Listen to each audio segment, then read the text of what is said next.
Hello there, and thanks for joining the Mini Med School, where we talk a little bit about common medical topics.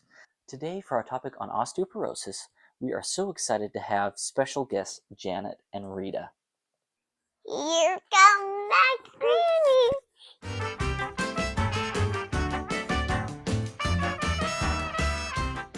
So, tell me, how did you first become interested in the topic of osteoporosis?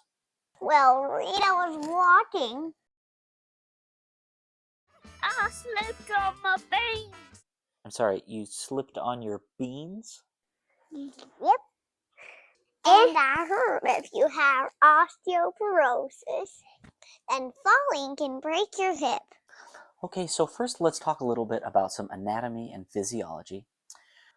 Here we have a bone. We have the stronger outer part called compact bone and this inner part called spongy bone.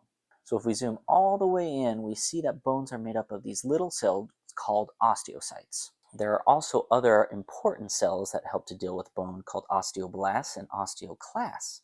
Osteoblasts help build up bone and osteoclasts help break it down. You can remember by osteoblasts are the builders and osteoclasts are the cleaners. How much bone mass you have depends on how old you are and is shown in the following graph. As you can see, women tend to have less bone mass. That's not fair.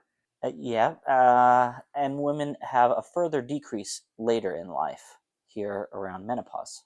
What's menopause? Is that something men do? No, it's just for women. That's strange. Why did they name it like that? I'm not sure, but in menopause, essentially what happens is women make less hormones called estrogen and progesterone, and that can lead to more of the osteoclast activity, which leads for more bone breakdown. Does everyone get osteoporosis? That's a good question. No, we don't automatically get osteoporosis as we age. However, there are certain risk factors, such as smoking, if you have decreased weight, steroids, and certain medications that you're on for a long time. How do you know for sure that you have osteoporosis? So if someone has a fragility fracture, such as falling from a standing height, where you end up breaking your wrist, your vertebra, or your hip, then you're much more likely to have osteoporosis.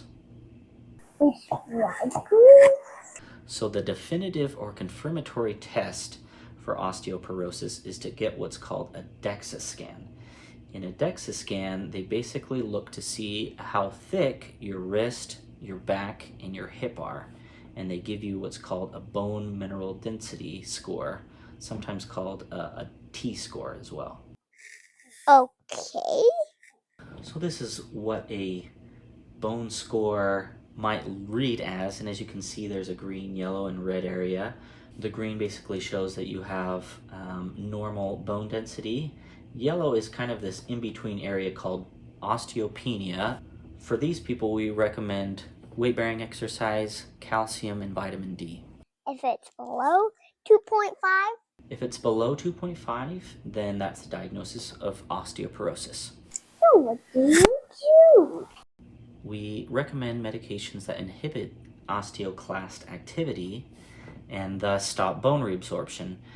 Usually our starter medication are bisphosphonates. However, if these are unsuccessful, then there's other medications that we can go on to. That's a good question. Remember, the goal is not to treat DEXA numbers, but to prevent fractures. Well, thanks for the chat, love. I'll take good care of Rita and her hips. That's a good idea. We don't want her slipping on any more of her beans.